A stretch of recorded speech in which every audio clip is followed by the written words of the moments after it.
போதி நேரம் உயிர் வாங்கிட்டு வா வெயில்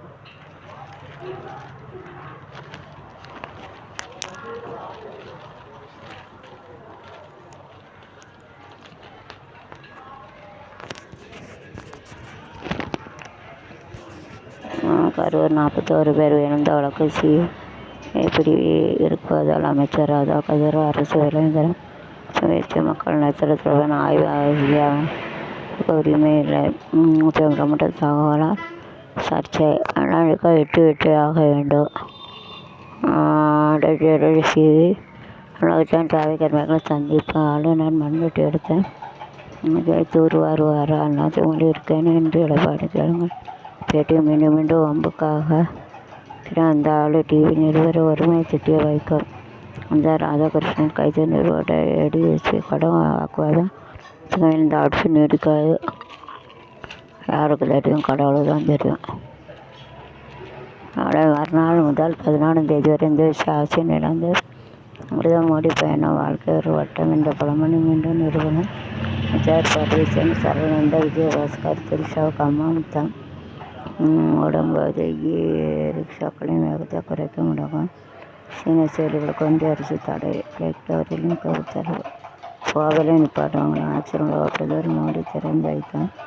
இன்றைய மாதத்தில் ரூபாய் 12,000 கோடி அமைக்கப்பட்ட டெல்லி ராடும் விரைவில் சாலையில் ராஜ்யசபா பண்ண முடியும். தலைமை விநியோகத்தில் 2 பேர் சஸ்பென்ஸ். தேர்தலின் போது வாக்காளருக்கு பணம் கொடுத்து ஜனநாயக விரோத போக்கு நிறுத்தப்பட வேண்டும். இது வலியுறுத்தல். மயக்கம் இருந்து கொடுத்து பெண் கூட்டு வழக்கு பாதுகாப்பு அரசு நிர்வாகத்தின் செயல்பாடுகள் ஆய்வு. ஆளுநர் லோவின் அத்துமீறிய செயல். வைகோ சண்முகம் ஜவஹர்லாலா கண்டனம்.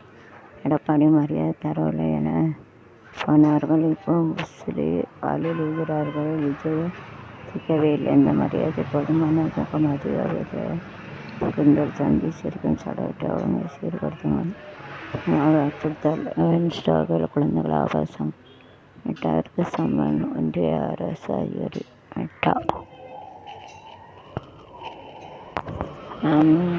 எடப்பாடி மரியாதை தரவில்லை என போனார்கள். இப்போ முஸ்லி காலில் விழுகிறார்கள்.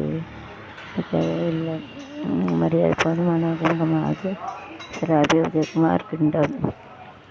குழந்தை பாலியலுக்கு சிறுக உள்ளிட்ட இன்ஸ்டாகிராம் விளம்பரம் இடம்பெறுவது தொடர்பாக ஒன்றிய நடவடிக்கை எடுக்கிறது. மெட்டாவின் பரிந்துரை அல்காரிதம் இந்த பாலியல் திட்டத்தின் உள்ளடக்கத்தை கொண்ட வீடியோக்களை குறைவாக்கும். அதை பாதுகாப்பு நடவடிக்கைகளில் தீவிர குறைபாடு இருப்பதாகவும் பிபிசி நடத்திய விசாரணை என்று குற்றச்சாட்டப்பட்டுள்ளது.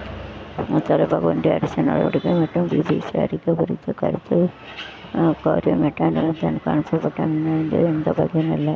மெட்டா நிறுவனத்திடம் விளக்கம் கோர நடவடிக்கை எடுக்க வேண்டிய தலைவர் கழிவு பத்திர அமைச்சர் உத்தரவிடப்பட்டது. மெட்டா நிறுவனத்தின் பிரதிநிதிகளை நேரில் அழைத்து கேட்க தகவல் தொழில்நுட்பத்துறை அமைச்சர் அஸ்வினி உத்தரவிடுகிறார். இந்த வாரத்தில் மெட்டா நிறுவனத்தின் மீது அரசு கடுமையான மேற்கொள்ள 2வது நிகழ்வு இதுதான்.